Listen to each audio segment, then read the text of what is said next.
दाजु नमस्ते, कतै हिँडाटेको? लुगा सुन्न आँटेको?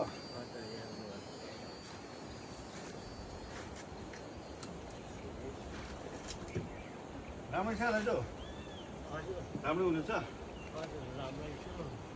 ए आउनुहोस् न, चिनेन?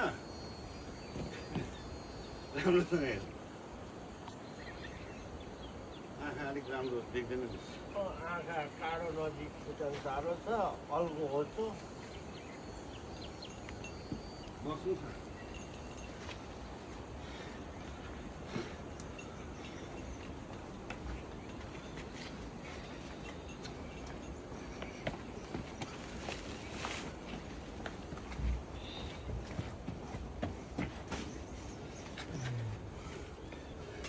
रासिनहरू ल्याएर आएको छ ए हवस् त, धन्यवाद। तपाईँले जतिजनाले मलाई मेरो लागि, म यस्तो आँखा नदेख्ने, हिँड्नु नसक्ने मान्छेलाई ठुलो दया गरेर आफ्नो पकेटदेखि मुठी खोलेर दिनुभएकोमा धेरै धेरै धन्यवाद।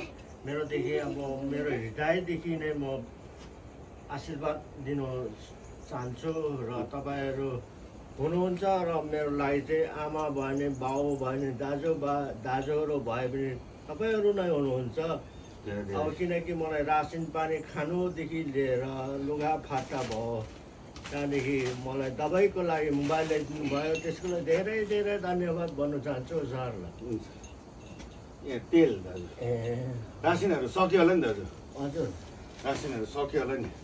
रासिनहरू यस्तो बोरा आदि चाहिँ भएको छ।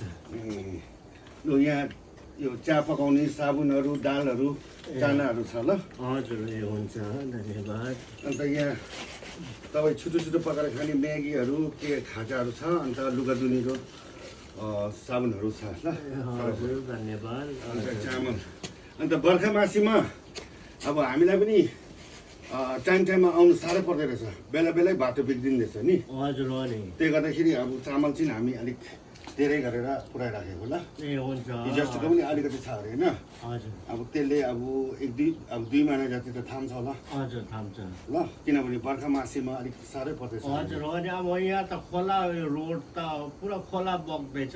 हजुर, म हिजो माथिसम्म गएको थिएँ। अब पहिला जस्तो सोचेर आएको होइन छ, बाटो त पुरा बगर भएका छ। त्यहाँनिर माथि नै त पुग्न सकिनँ, अलिक उयो उता खोला जाने बाटोसम्म पुगेँ, त्यहाँनिर फर्केँ, त्यहाँ लडेर टाउको ठोकिन्छ।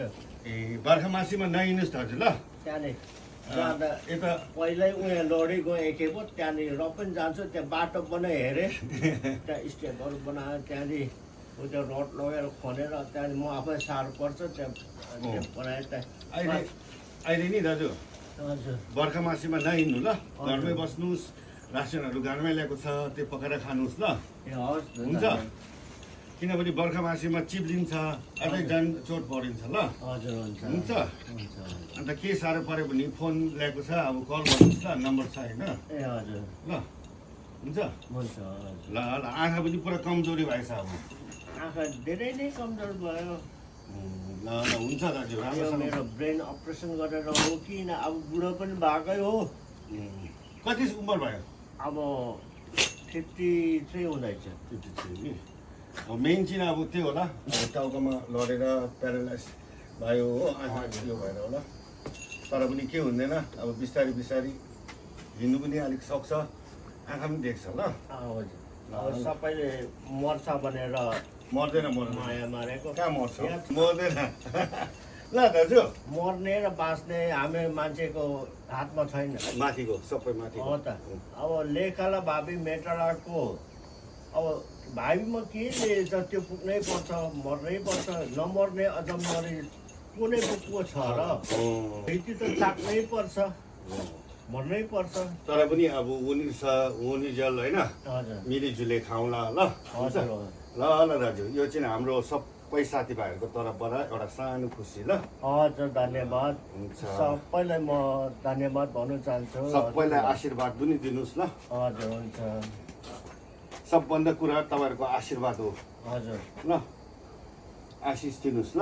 हजुर हुन्छ किनकि अब हृदयदेखि आफूले सत्य सोचेर भने अब आशीर्वाद दियो या कुनै काम गर्यो भने त्यो सक्सेसफुल हुन्छ र त्यो सत्य हुन्छ पनि किनकि हामी झुट्टा मन त्यो लोभ अरे लालच अरे त्यो लोभ गऱ्यो भने हामीले नराम्रो भन्यो भने त्यो आफैले आइपर्छ त्यहाँदेखि त्यो काम कुरा सोचेको नि पुग्दैन हुँदैन तर म चाहिँ सत्य मेरो हृदयदेखि किन तपाईँहरूको कामले नै तपाईँहरूले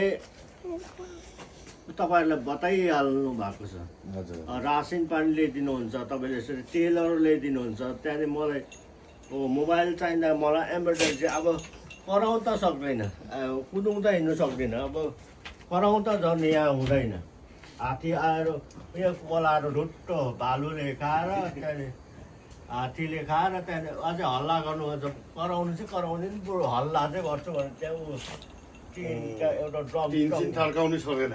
हजुर ठट्टाउनु चाहिँ ठट्टाको कराउनु चाहिँ हुँदैन। ए ल ल हुन्छ दाजु हजुर राम्रोसँग बस्नुहोस् ल। हजुर ल ल सबैको एउटा सानो माया ल। हजुर धन्यवाद ल ल हजुर।